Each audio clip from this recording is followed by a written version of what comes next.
Assalamualaikum warahmatullahi wabarakatuh. Alhamdulillah, jumpa kembali dalam kuliah pengantar ilmu perikanan.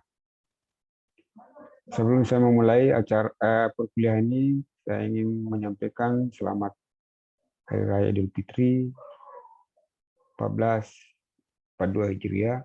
Mohon maaf lahir dan batin pada seluruh peserta kuliah pengantar ilmu perikanan.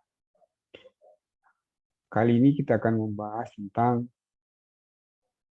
materi tentang sosial ekonomi perikanan, di mana pada pertemuan kali ini kita akan jelaskan bagian pertama dari dua bagian daripada materi tersebut.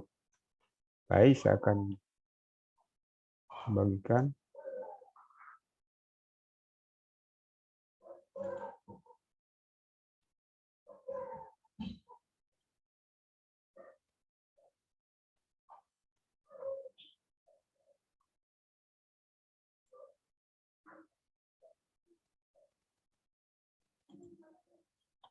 Jadi judulnya adalah Sosial Ekonomi, Kebijakan dan Hukum Perikanan, bagian pertama. Ya.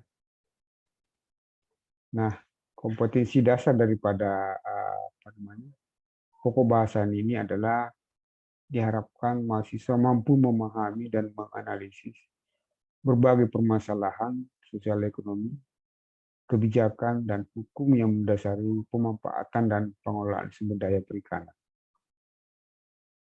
Nah, sementara indikator daripada pokok bahasa ini adalah yang pertama adalah menganalisa kemiskinan dan strategi penanggulangan kemiskinan. Kemudian yang kedua, menjelaskan sumber daya alam sebagai faktor produksi dan pertumbuhan ekonomi. Yang ketiga adalah menjelaskan prinsip-prinsip pembangunan berkelanjutan. Yang keempat, menjelaskan konstruksi hukum perikanan dan kelautan di Indonesia. Nah, yang pertama adalah kemiskinan nelayan. Nah, kita sering mendengar, ya, bahkan ada lagunya juga ya, bahwa nenek moyangku seorang pelaut. Nah, kalimat ini sering kita dengar, ya. Sering kita dengar menggambarkan kejayaan nenek moyang kita sebagai seorang pelaut. Ya. Nah, sejarah kejayaan Nusantara tidak bisa dilepaskan dari sejarah bahari. Ya. Bahkan sejarah kejayaan Sriwijaya Majapahit tidak lepas dari kekuatan pelaut dan armada bahari yang dimiliki pada saat itu. Membicarakan tentang bahari, tentu pikiran kita tidak terlepas dari sosok nelayan. Ya. Sosok nelayan, di mana nelayan itu adalah tentunya sosok yang tangguh, ya, yang tangguh dan bahkan nelayan itu kadang-kadang identik dengan kemiskinan, ya, identik dengan kemiskinan. Kenapa demikian? Karena definisi kemiskinan itu pendapatan per kapita kurang dari 10 dolar per kapita per tahun, di mana sebagian besar nelayan kita hidup di bawah garis kemiskinan. Ya. Artinya ini berarti bahwa sebuah ironi bahwa kehidupan nelayan yang miskin tersebut tentu berbeda dengan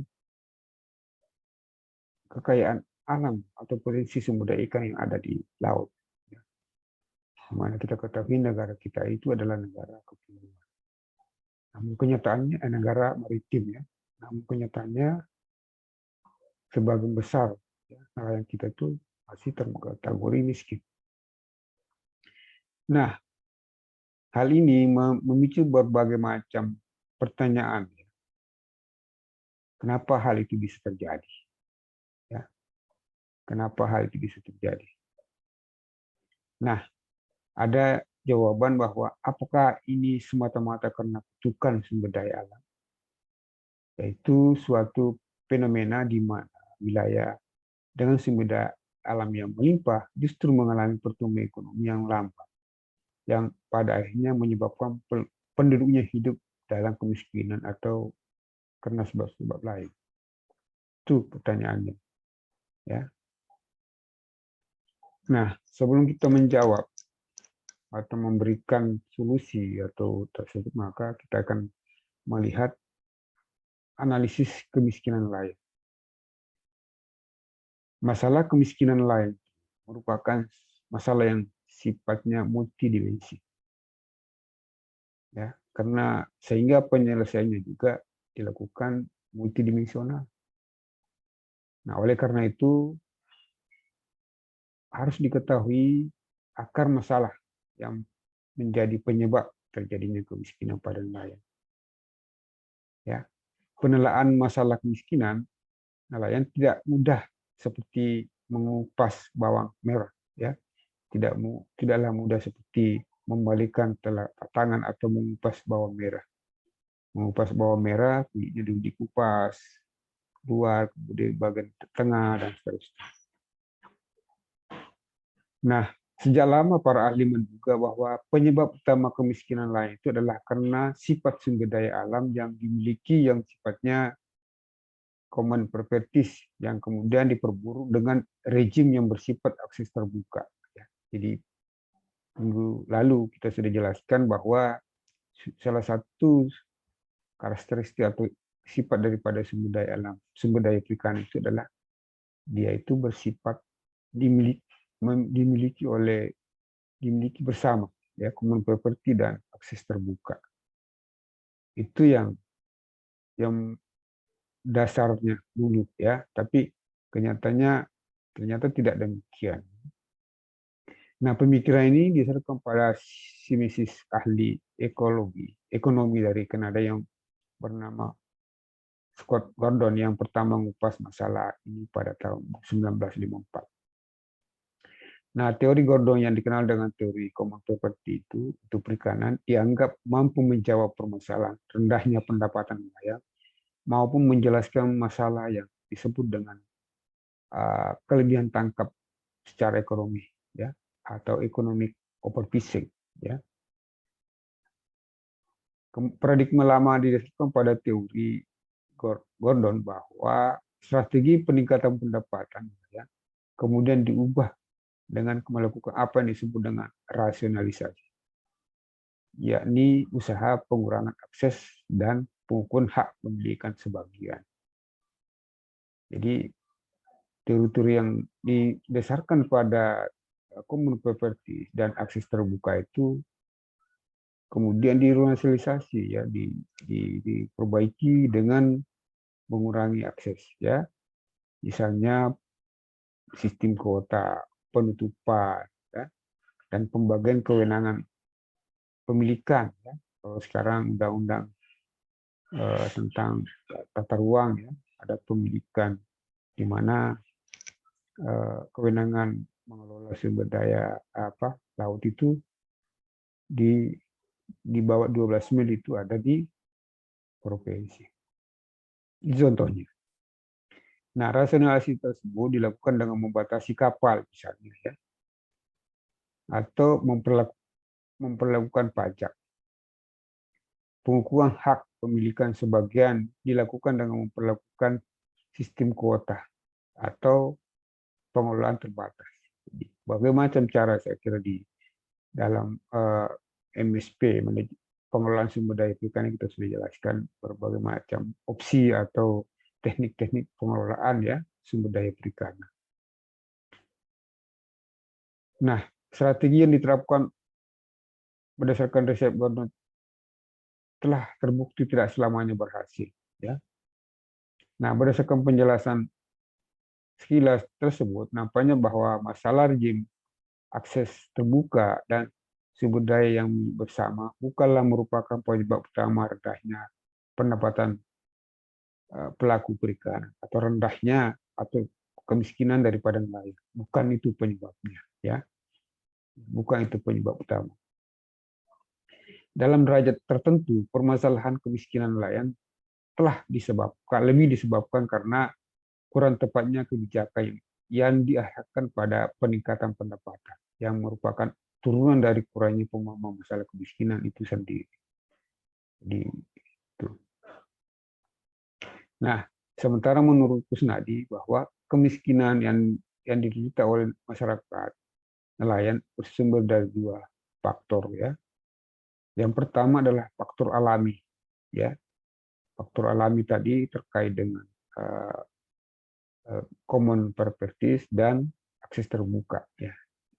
Yang menurut Fauci itu 2015 berkaitan dengan kondisi kepemilikan yang sifatnya common properties dan rezim akses terbuka dalam eksploitasi. Ya.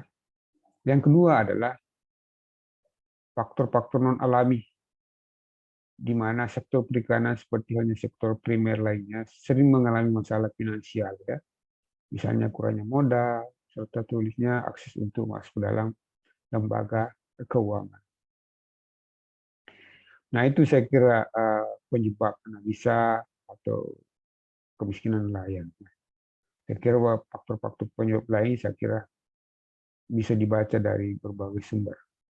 Berikutnya adalah strategi penanggulangan kemiskinan nelayan. Bagaimana menangani kemiskinan memang menarik untuk disimak. Teori ekonomi untuk menjelaskan bahwa untuk memutus mata rantai lingkaran kemiskinan dapat dilakukan dengan peningkatan keterampilan SDM, penambahan modal investasi, dan pengembangan teknologi. Ya. Nah, melalui berbagai suntikan maka diharapkan produktivitas akan meningkat.